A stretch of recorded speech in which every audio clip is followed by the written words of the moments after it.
Shalom jemaat Tuhan, berjumpa lagi dalam Bina Iman.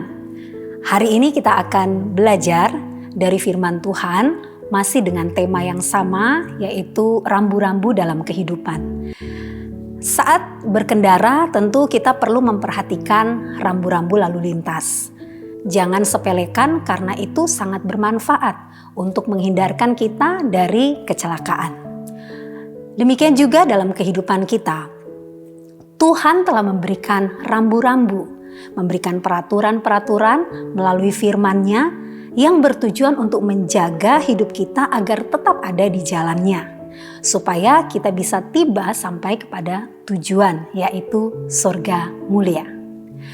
Nah, hari ini ada sebuah rambu lalu lintas seperti gambar di samping, yang arti dari rambu ini adalah, atau peringatan ini adalah, hati-hati jalan licin. Nah, kalau kita memperhatikan apa yang sudah kita lihat lewat gambar ini, tentu ketika kita berkendara kita akan berhati-hati dengan jalan tersebut. Nah, kita bicara soal jalan. Jalan itu adalah sesuatu yang kita pilih untuk kita lalui. Dan setiap orang memiliki kebebasan memilih jalan dalam hidupnya. Penting bagi kita untuk berjaga-jaga, berhati-hati supaya kita tidak berjalan di jalan yang salah.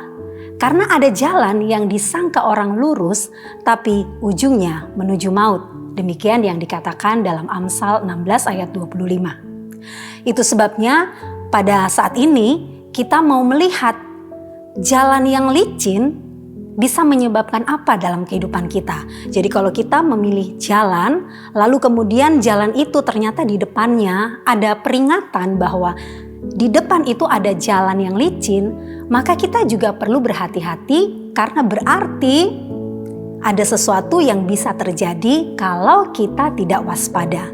Mari kita sama-sama buka di dalam Mazmur pasal yang ke-73 ayat 2 dan 3. Firman Tuhan berkata, "Tetapi aku, sedikit lagi maka kakiku terpeleset, nyaris aku tergelincir." Ayat 3, "Sebab aku cemburu kepada pembual-pembual, kalau aku melihat kemujuran orang-orang fasik." Nah, firman Tuhan ini jelas menunjukkan bagaimana Asaf membandingkan dirinya, kehidupan yang dia jalani, kehidupan yang takut akan Tuhan, yang dia bandingkan dengan orang-orang fasik, di mana mereka jauh lebih sukses, jauh lebih berhasil, lebih beruntung, walaupun mereka melakukan cara-cara yang tidak benar dalam hidup mereka. Dan ketika Asaf ini melihat mereka melakukan hal yang salah, gak apa-apa tuh. Kok saya melakukan hal yang benar, masih aja hidupnya nggak diberkati. Nah, berapa banyak jemaat Tuhan yang juga mengalami perasaan semacam ini. Nah, di sini kita perlu hati-hati. Sebab di sini dikatakan sedikit lagi maka kakiku terpeleset. Nyaris aku tergelincir. Apa penyebabnya? Ternyata di ayat 3 sudah menulis. Penyebabnya adalah cemburu. Iri hati kepada kemujuran orang fasik. Anak-anak Tuhan, mari kita berhati-hati dengan perasaan ini.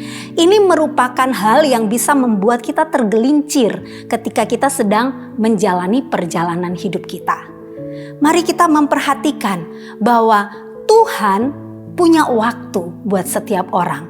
Dan kalau kita melihat di ayat yang selanjutnya 16 sampai dengan 20, di sana pada akhirnya Asaf ini dia menyadari bahwa memang Tuhan itu ternyata menaruh mereka itu di tempat-tempat yang licin, yang sebentar lagi mereka bisa jatuh.